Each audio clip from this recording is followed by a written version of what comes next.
Hi friends, നമുക്ക് ഈ ഒരു ചെറിയ കാർഡ്ബോർഡ് കൊണ്ട് ഒരു സിമ്പിൾ സാധനം ഉണ്ടാക്കിയെടുക്കാം. അതിനായിട്ട് ഈ കാർഡ്ബോർഡിലേക്ക് ഗ്രാഫ് പേപ്പറാണ് കവർ ചെയ്ത് കൊടുക്കുന്നത്. നിങ്ങൾക്ക് ഇഷ്ടമുള്ള A4 പേപ്പറോ കളർ പേപ്പറോ എന്ത് വേണമെങ്കിലും കവർ ചെയ്ത് കൊടുക്കുക. എൻ്റെ അടുത്ത് ഗ്രാഫ് പേപ്പറുള്ളതുകൊണ്ട് ഞാനൊരു എസ്തറ്റിക് ലുക്ക് അല്ലെങ്കിൽ ക്യൂട്ട് ലുക്ക് വരാനായിട്ടാണ് ചെയ്തെടുത്തിട്ടുണ്ടായിരുന്നത്. ഇനി നമ്മളൊരു പുസ്തകത്തിൻ്റെ പേജ് വരയ്ക്കുക, എന്നിട്ട് ഇതേപോലെ അങ്ങോട്ട് റോൾ ചെയ്തെടുക്കുക. നമ്മൾ 4 പേപ്പേഴ്സാണ് ഇതേപോലെ റോൾ ചെയ്തെടുത്തിട്ടുണ്ടായിരുന്നത്. എന്നിട്ട് നമ്മൾ ഇതേപോലെ യെല്ലോ വെച്ചിട്ട് ഡിസൈൻ വെച്ചിട്ട് എൻ്റെ ചാനലിൻ്റെ പേര് ക്രാഫ്റ്റ് ഷോപ്പ് എന്ന് എഴുതി കൊടുത്തിട്ടുണ്ട്. എന്നിട്ട് ആ 4 നമ്മൾ അതിൻ്റെ താഴത്തെ ഒരു ഭാഗത്തായിട്ട് ഒട്ടിച്ചെടുക്കുന്നുണ്ട്.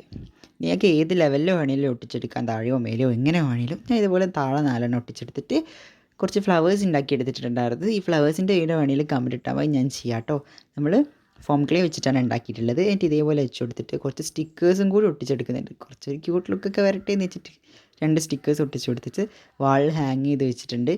അപ്പോൾ ഇഷ്ടപ്പെട്ട ലൈക്ക് ചെയ്യുക, ഷെയർ ചെയ്യുക, സബ്സ്ക്രൈബ് ചെയ്യുക. അപ്പോൾ ഗിവ് അവേൻ്റെ റിസൾട്ട് മെയ് 27 കേട്ടോ.